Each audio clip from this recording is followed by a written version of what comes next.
Now, we'd like to do a call to action and closing remarks from Badr Jafar, the CEO of the Crescent Group. Sorry if I mispronounced.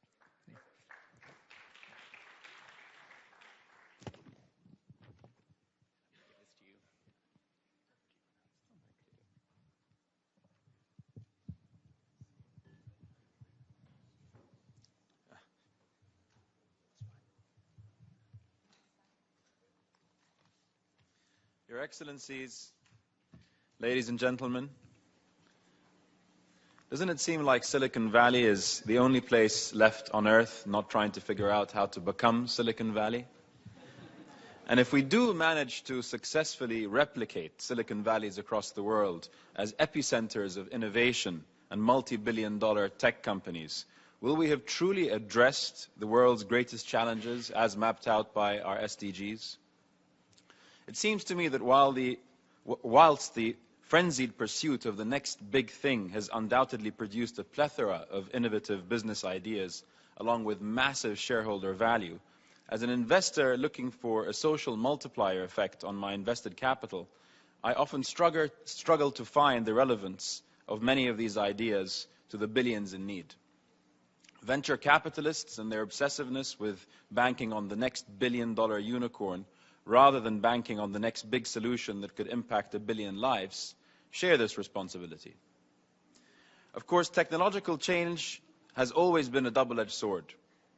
While some will argue that life was a lot more pleasant when Apple and BlackBerry were just fruit, hundreds of millions of economically disenfranchised people will testify to its life-changing effects.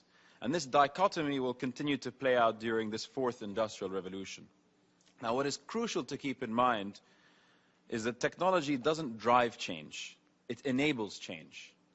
Technology in itself is not the agent of change. It is a tool.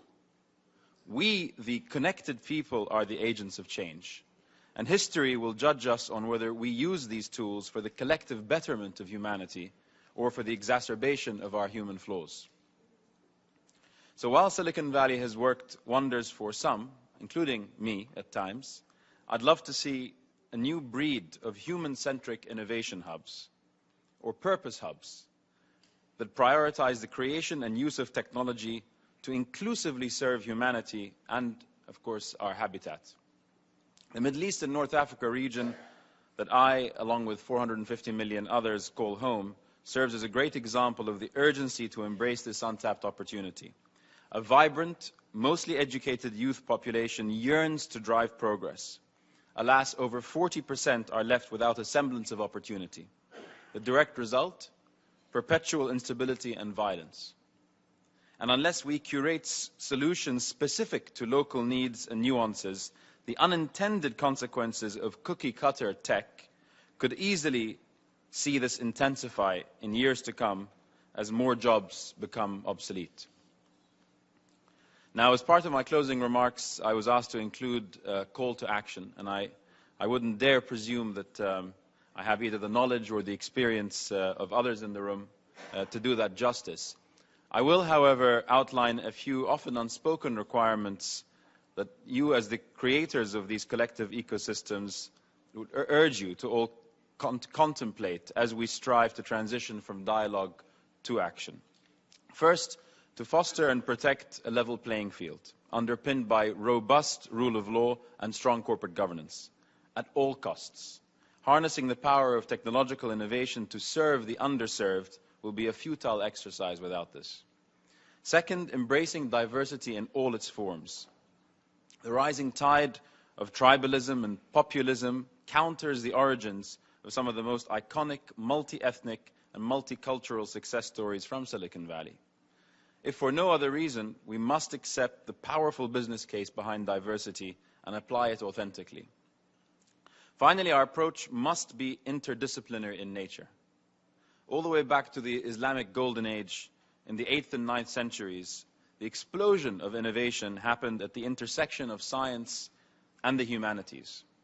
The world's very first universities, Bayt al-Hikmah in Baghdad, and Jami'at al-Qarawiyyin in Morocco, which, by the way, was founded in 859 AD by a woman, Fatima al-Fahriya, encapsulated this belief. And the same with the Renaissance period in Europe between the 14th and 17th century, where scientific discovery and cultural revolution happened hand in hand. And if anything, this is really a reminder of how crucial it is for science, culture, technology, and effective policy making to converge if we are to sustainably scale meaningful opportunities for our youth and future generations. Fellow friends of humanity, technology is not an exogenous force over which we have no control. We must collectively grasp the opportunity and power that we have to shape these technological revolutions and direct them toward a future that reflects our common objectives and values. And this can only be done through stronger multi-stakeholder partnerships involving policymakers, the private sector, academia, and of course the ultimate beneficiaries, our citizens. After all, the more we examine ourselves and the underlying social models that these technologies embody and enable, the more we will have an opportunity to shape them in a manner that improves the state of our world. And not just for some, but for all. Thank you.